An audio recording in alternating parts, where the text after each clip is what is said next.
We started from a place of nobody knowing each other at all and reading a book, Growing Up African in Australia, an edited collection from Maxine Beneba Clark. That was a really good starting point. The first phase was undertaken with the 9 youth co-researchers and aimed to explore the research question, how is belonging experienced for African diaspora youth in Australia, particularly in schools? For this phase of the research, I recruited the 9 youth co-researchers who were introduced to in the earlier video.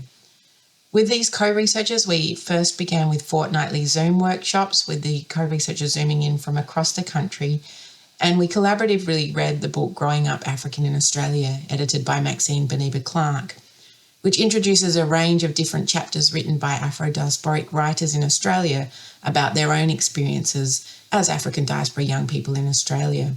For many of the co-researchers, this was the first time they'd ever read a book that they felt reflected them, their families and their experiences. And reading this book together provided a really insightful way to begin engaging with some of these topics of belonging, othering, identity and schooling experiences. And we talked extensively about diversities and similarities across these experiences.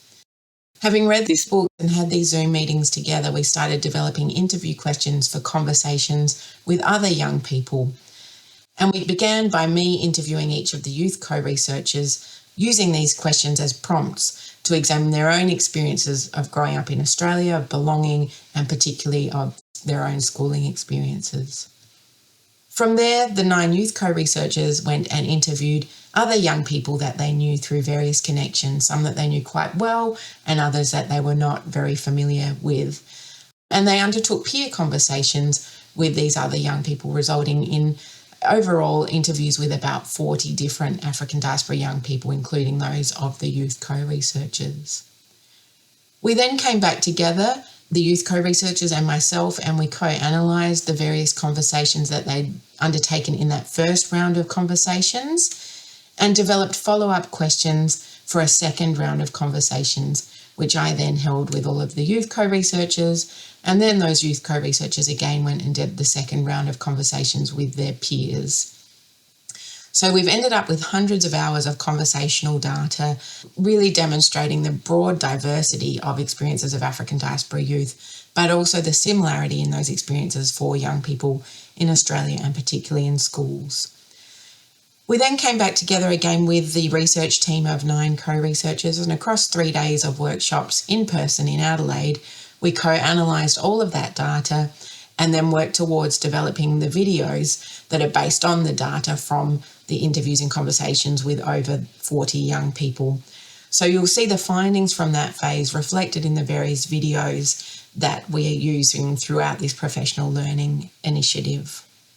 I have interviewed 6 people, and that's been a really fun process getting to know these people. They've all come from different backgrounds, like South Africa, Kenya, South Sudan. They went to a variety of schools. Some went to private, some went to public.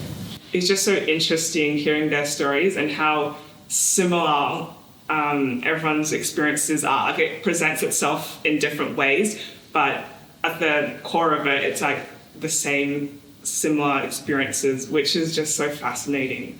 Talking to one of my participants, she actually cried, which it made me realize wow, this is my friend, but it's I've never seen this side of her where she's crying because something happened to her. But it was happy tears because of a teacher that she really liked, and he left the school. So just seeing that and seeing that she actually got to experience having a teacher that actually cares for her and helps her in a way that really did impact her even after she's left school. I guess the main thing I learned from doing my interviews was the emotion that it evoked from everyone. Being able to actually talk about these things, talk about their experience, and also feel like there was a unified experience within African diasporic children in Australian schools was something that really evoked that emotion out of them. And it was really eye-opening to see, because a lot of us have struggled in schools. A lot of us have really kind of put all of our emotions under the rug and kind of just lived with it. But I think by being able to talk about it and being open about it for the first time was something really eye-opening and fascinating for me. it's facilitated a space for us to talk about our experiences in a more serious space where we can actually do something about it, and it's not just like brushed off. The passion that the students showed when discussing topics like of interest to them, it sort of aligns with this, and I just love everyone's passion. It was interesting to see them slowly sort of open up during our conversations. Start off very nervous, not sure what to say, not sure what to talk about. And then suddenly, like, as we keep going, seeing them get more and more energized and more really not wanting to finish our little interview, because it was just something that, we don't really talk about, and that the school system doesn't necessarily really encourage us to talk about. It really started off as an interview with me asking questions, and then evolved to this conversation where we're both being like very open and honest about our own experiences and bouncing off each other.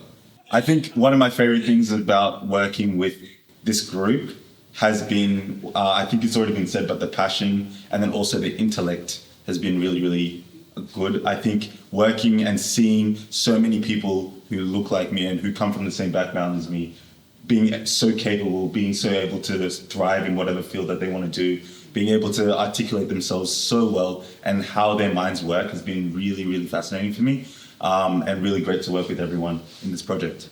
Well, I think when I joined the project, I was still in year 11, going into year 12. I found it interesting because I wondered at the beginning how the project would work in contrast with still being in school. Whilst I'm interviewing other people about how was your schooling, what did you experience at school, I'm going through it every single day. I'm talking about things that I'm still experiencing in that moment, if that makes sense. So I'm hearing things, I'm like, oh my gosh, I literally had that struggle last week, or I literally had someone touching my hair last week, I'm living exactly what I'm interviewing people about, if that makes sense. So in a way, I think I found it very validating.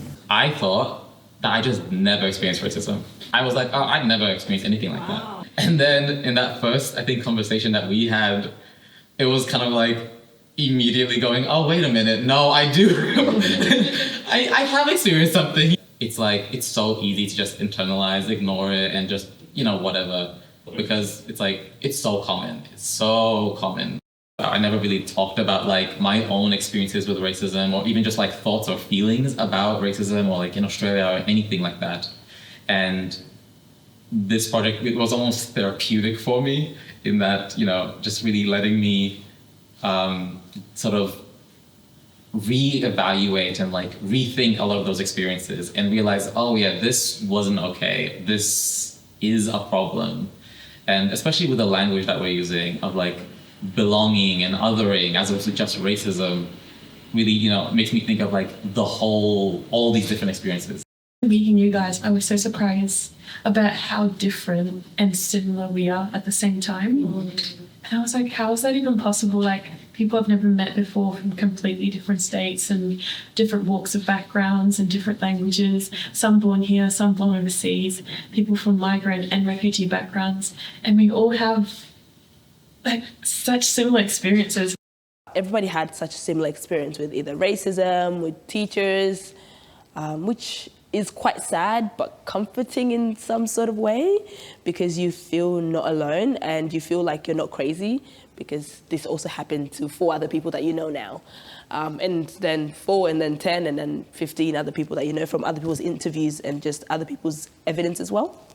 When I look back at my experiences, if I could go back and those experiences does not happen, I would love it. So if I'm able to be in a project where I can somewhat combat what I've experienced, even if it doesn't, even if it's small, at least I know I did my part, and hopefully I can help someone.